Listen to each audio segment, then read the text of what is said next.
Hello everyone, this is what happened. In the last few days, the scramble for physical silver and critical natural resources went from background noise to the main event. Not on paper, not on headlines. In the real world, where supply chains break, ships don't sail, mines don't ramp overnight, and governments suddenly remember that you can't print a barrel of oil or a ton of metal. And here's the uncomfortable truth.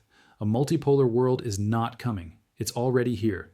And the moment that reality hits, the fight isn't over interest rates or stock valuations anymore. It's over who controls the stuff that makes modern life work: energy, minerals, and yes, silver. So in this video, I want to connect the dots. Why the US and its rivals are acting so aggressively around resource-rich regions, why the paper crowd is still throwing punches in thin overnight trading, and why the physical market keeps answering back. Then we'll zoom out with the long-term gold and silver charts so you can stop getting whiplash from day-to-day volatility and start seeing the actual trend. And near the end, I'll show you one ratio chart that quietly signals a historic rotation that most people won't notice until it's too late. Now, quick reality check. My analytics show a big chunk of you watch these videos regularly, but still haven't subscribed. If you get value here, support the work, hit subscribe, and in the comments write OG John AG so I can see who's really riding with me.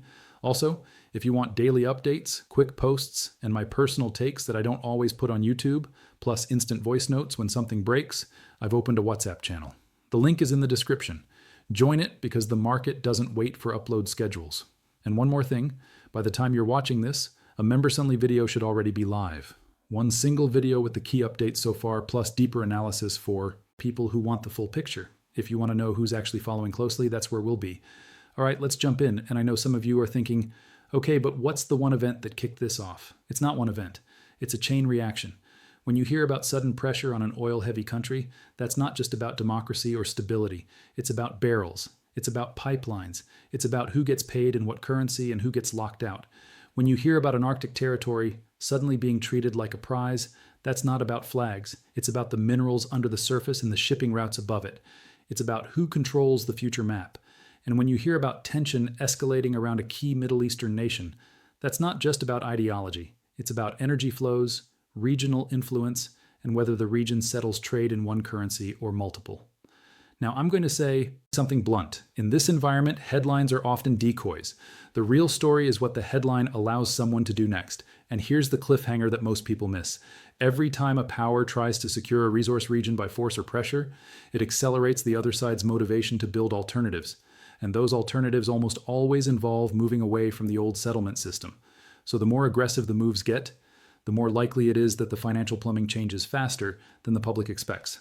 That's why you're watching two fights at the same time: a physical fight over resources and a financial fight over the unit of account. Now, I want you to remember this phrase because it's going to keep showing up in 2026. You can't sanction geology. You can sanction people. You can sanction banks. You can sanction shipping firms. But if the world still needs the metal and the metal still exists in the ground, someone will find a way to trade for it. And the more often that happens outside the legacy system, the more the legacy system weakens. That's the big why behind the price action you're seeing. Okay, back to the plot. Let's talk about why the US is suddenly acting like it woke up and discovered the real world again. Because for a long time, the country could run an empire on credit. And yes, that credit came with a cost, but it was manageable as long as the world kept recycling dollars back into US assets and as long as US borrowing costs stayed low enough to pretend the bill didn't matter. But that era is cracking. This is why resource security becomes urgent. When your balance sheet is stretched, you can't afford to be cut off from critical inputs. So you push, you negotiate aggressively, you threaten, you offer security guarantees, you do whatever you have to do because the alternative is a slow decline in industrial capability, military readiness, and economic comfort. And here's where the multipolar world makes this situation uniquely uncomfortable. In a unipolar world, you could assume others would comply. In a multipolar world, others can say no and still survive. That changes everything. Now, let me connect that to silver in a way that's impossible to ignore. Silver is a bottleneck metal. It doesn't have to run out to create a problem. It only has to get tight enough that delivery times stretch, premiums rise, and industries begin competing with investors and savers. And because silver is relatively cheap per ounce compared to gold, it's psychologically easier for regular people to accumulate. That means when fear rises, silver often sees waves of retail interest that can stress a tight market even more. So we have industrial demand, we have monetary demand, and we have geopolitical risk. That's a nasty cocktail. Now let's talk about the bigger forces behind what you're seeing when a world moves from one dominant center to multiple power centers. The competition shifts from financial engineering to resource security. Rare earths, critical minerals, industrial metals, these aren't optional, they're prerequisites for defense systems, AI infrastructure, energy storage, and high-tech manufacturing. And here's the uncomfortable part. A lot of the refined supply chain for those materials has been concentrated outside the US for a long time. So what happens when you realize late in the game that a large percentage of the minerals you rely on for both military capability and modern technology are sourced from a rival sphere? You panic, or at least you start issuing executive orders, drafting strategies, and suddenly caring about domestic mining and processing capacity again. But the real world doesn't scale on slogans. Mines take time. Refineries take time. Skilled labor takes time. Environmental permitting takes time. Capital takes time. So in the short run, if you can't build your way out fast enough, you try to secure what exists through alliances and leverage. That's the backdrop. Now let's talk about the dollar, because you can't separate resource competition from currency competition. People love to talk about the dollar like it's permanent, like it's gravity, like it's simply the default because it's the default. But that's not how reserve systems work. They work because of incentives, enforcement, and convenience until they don't. A major shift started years ago when big energy producers began deepening ties with non-Western buyers and signing agreements that weren't just symbolic handshakes.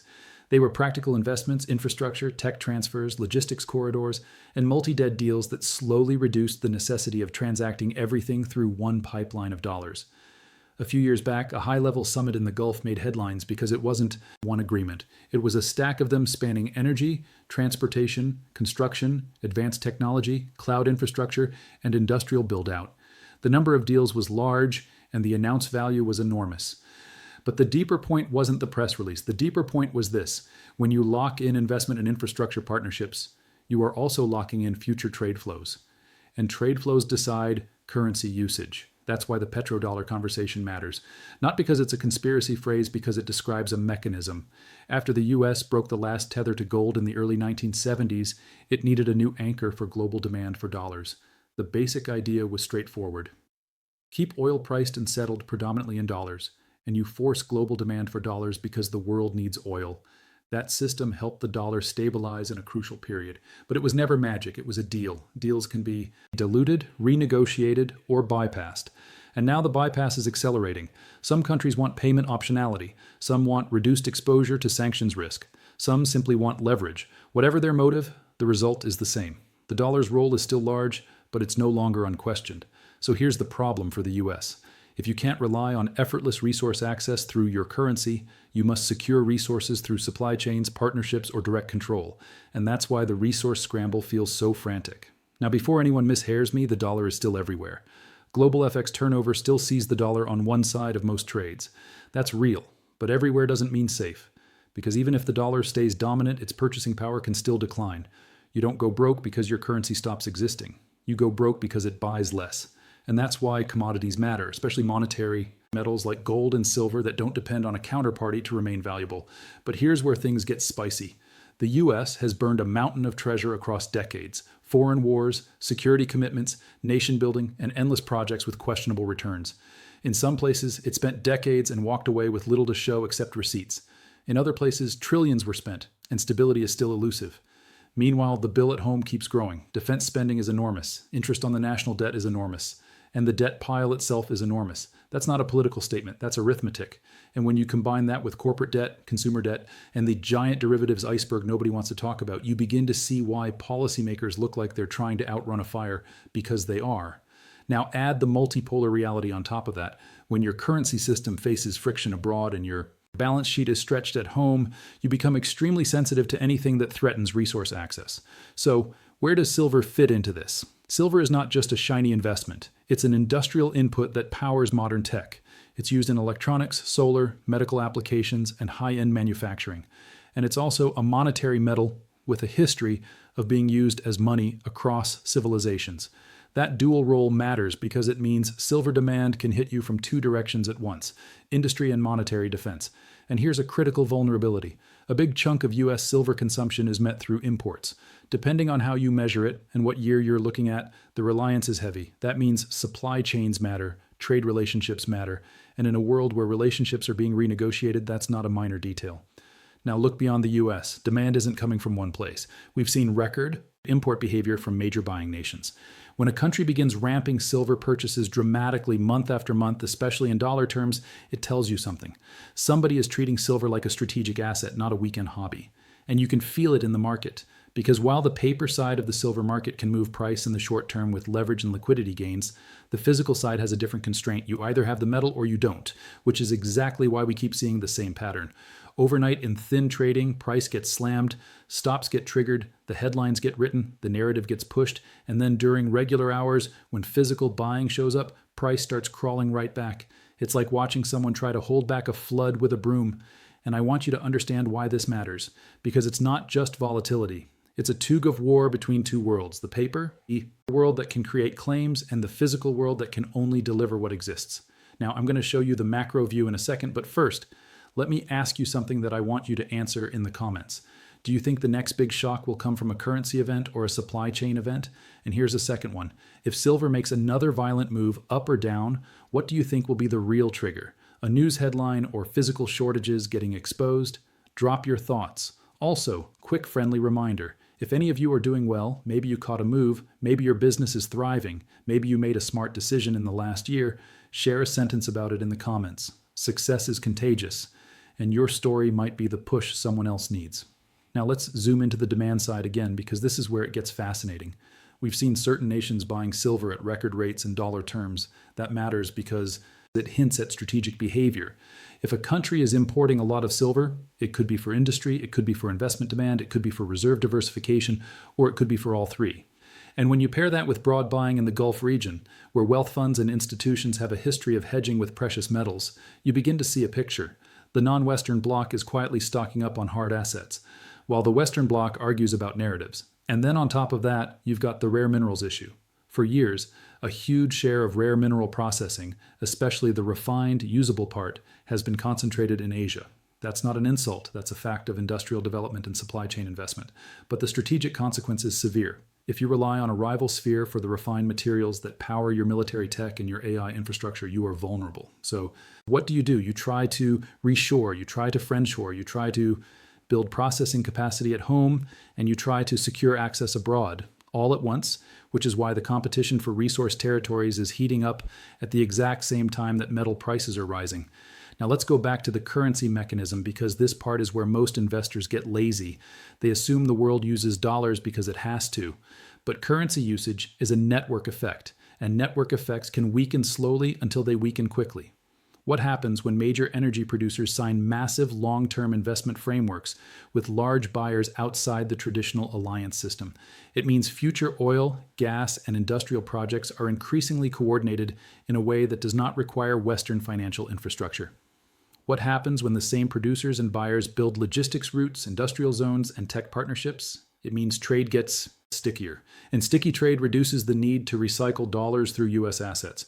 Again, this doesn't flip overnight, it bleeds, it spreads, and that's why in this transition, hard assets are not speculation, they're insurance. Now let me lay out the next cliffhanger. If resource competition intensifies, governments will respond. Sometimes they respond with diplomacy, sometimes they respond with military positioning, but very often they respond with financial measures, export restrictions, import bans, sanctions, capital controls, or regulatory pressure.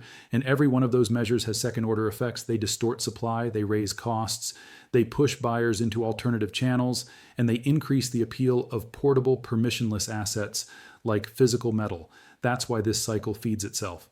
Now, I want you to understand something else about silver that doesn't get enough attention. Silver's supply doesn't respond quickly to price. Even if the price spikes, new supply doesn't magically appear next month. Much of silver comes as a byproduct of other mining. That means silver supply depends on the economics of other metals. So even if silver goes to a much higher price, supply response can be slow and uneven. That is why tightness can persist. And that's why physical demand matters so much. Okay? Now we can move into the chart work with the right mindset. Because the chart isn't just lines, the chart is behavior under stress. And right now the behavior is telling you that the market is trying to re-prick scarcity while a leveraged paper structure tries to keep the lid on. That is the battle. Now let's get into the charts, because if you don't zoom out, the daily noise will mess with your head. First, gold. On a weekly chart, the story is simple. Gold has been grinding higher, and even with pullbacks, it's been holding levels that used to be unthinkable not long ago. People who stare at 5-minute candles think every dip is the end. People who look at the weekly see something else, a market that's digesting gains and preparing for the next leg. But the monthly chart is where it gets really interesting. When you pull gold back decades, you see the old peaks, you see the long consolidations, and you see the breakouts that change the narrative. At certain points, gold doesn't just rise. It breaks a psychological wall that resets the entire discussion. A key level was broken not too long ago, an area that acted like a ceiling for years. When gold punched through, it didn't just keep running. It did what strong markets often do. It came back, tested the breakout, and then resumed higher. That retest is the part most people misunderstand. They see it as weakness. It's often strength. It's the market checking whether the new level is real. And when it holds, it builds a base for the next move. Now, silver. Silver is the wilder cousin. It moves faster. It scares people out more aggressively, and it rewards conviction more violently. On a weekly chart, you can see the reality beneath the drama. Yes, silver gets hit. Yes, it whipsaws. But zoomed out, it has been climbing. And the moves are not random. They're part of a bigger formation that has been building for years. And when you go to the monthly chart, you can see why so many long-term silver watchers have been talking about this period like it's a once-in-a-generation setup. You've got a massive multi-dead base. You've got a structure that when it finally breaks, doesn't just create a rally, it can create a repricing. We saw an important breakout phase, then a pullback that looked scary to anyone who only watches short time frames, and then a recovery that confirmed the breakout zone wasn't a mirage. That's exactly how a long-term bull market often behaves. Break, retest, launch. Now let's talk numbers. For perspective, silver closed the previous year around the low 70s. Recently, it traded around the low 90s. Do the math, and you're looking at roughly a 25 to 30% move in a short period. That's not normal. That's a message. And this is why I keep hammering this point. The paper market can create the appearance of abundance, but physical demand is not fooled by appearance. And this is why the overnight smashes have been losing their psychological effect. Because people who want physical metal don't panic sell because of a 2 a.m. candle. They place orders when they see dips. They pull inventory when they see weakness. And every time that happens, it reduces the metal available for the next wave of demand. That's how tight markets get tighter. Now, I want to connect this to the bigger asset rotation because this is where the real cliffhanger sits. If you look at broad stock indices priced in silver, meaning you measure stocks not in dollars but in ounces of silver, you get a very different picture of wealth. For decades, there has been a long trend that favored financial assets. Stocks outperformed in dollar terms, and people built entire identities around the idea that paper assets always win. But ratios tell the truth that headlines hide. When the S&P to silver ratio starts breaking down through long-held trend lines, it signals that silver is beginning to outperform stocks on a relative basis. And that matters because it suggests capital is rotating slowly at first and then suddenly. The same story shows up when you look at the Dow to gold ratio. When that ratio breaks key levels, it often marks a shift in the cycle away from paper dominance and toward hard asset strength. Does that mean all money flees stocks overnight? No. Markets don't work like that, but even a modest shift in allocation from a gigantic pool of paper wealth into a much smaller market like silver can create outsized price moves. Because silver is small, the silver market does not need the entire world to buy it. It only needs a relatively small slice of global capital to decide it wants a hard asset hedge. And then the math gets uncomfortable fast. Now let's bring this back to the geopolitical backdrop again, because this is the part that turns chart talk into reality.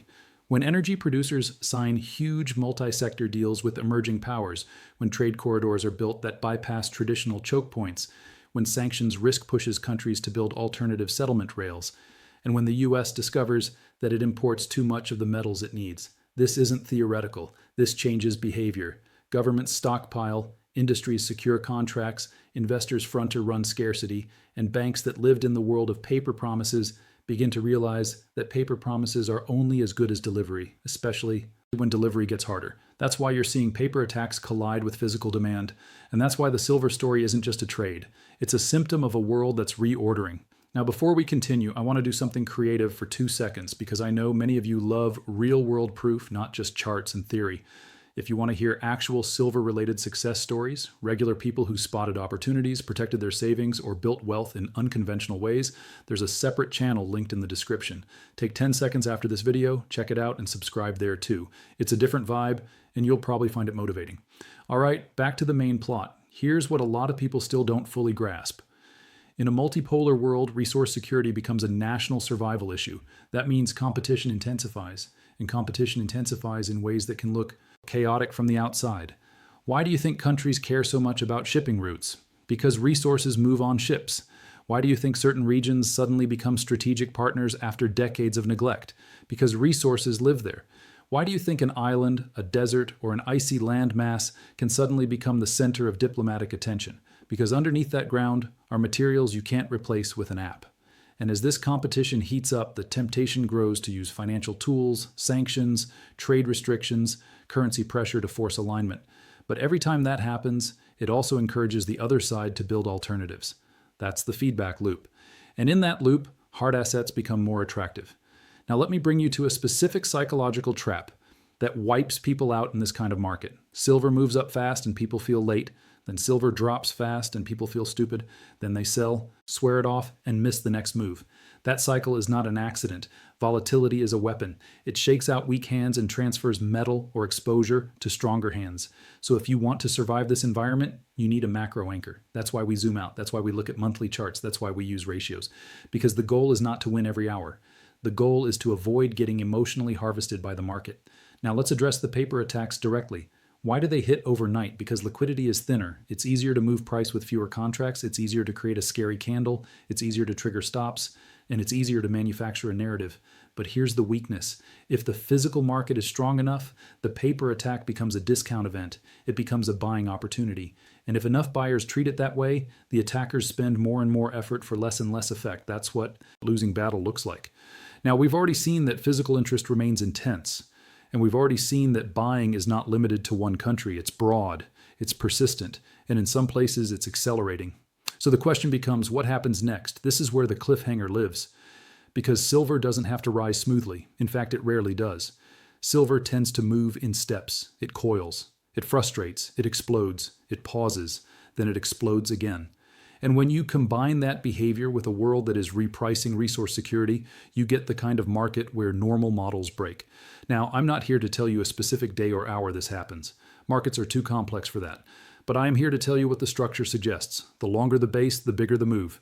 And if the macro backdrop remains what it is, debt expansion, currency debasement, geopolitical fragmentation, and physical scarcity, then silver has reasons to remain bid beyond short-term noise. Now let me fold in one more key point about spending and desperation because it ties directly to why this fight over resources is escalating. A country can run enormous deficits for a long time when it can export inflation and import resources cheaply. But when that privilege is challenged, even slightly, everything gets more sensitive. Interest costs rise, defense costs rise, domestic political pressure rises, and suddenly securing supply chains becomes a priority that overrides elegance.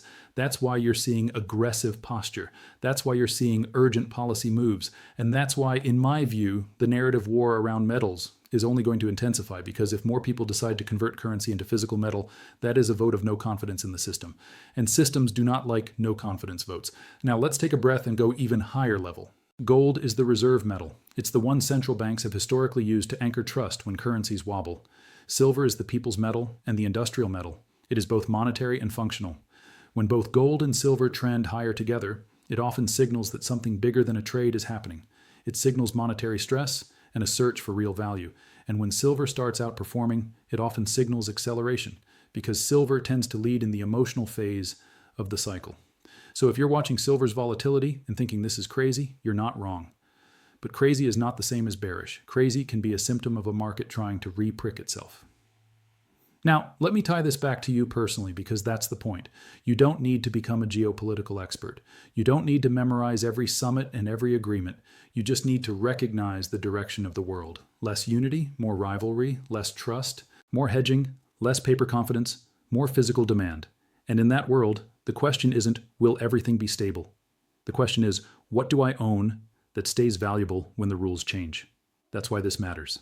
Now, I want to give you one more quick engagement nudge, because honestly, the comment section is where we build the real community here. If you've ever bought a hard asset, metal, land, a business, anything tangible, what was the moment that pushed you to do it? Fear, opportunity, a lesson learned the hard way. Tell me below.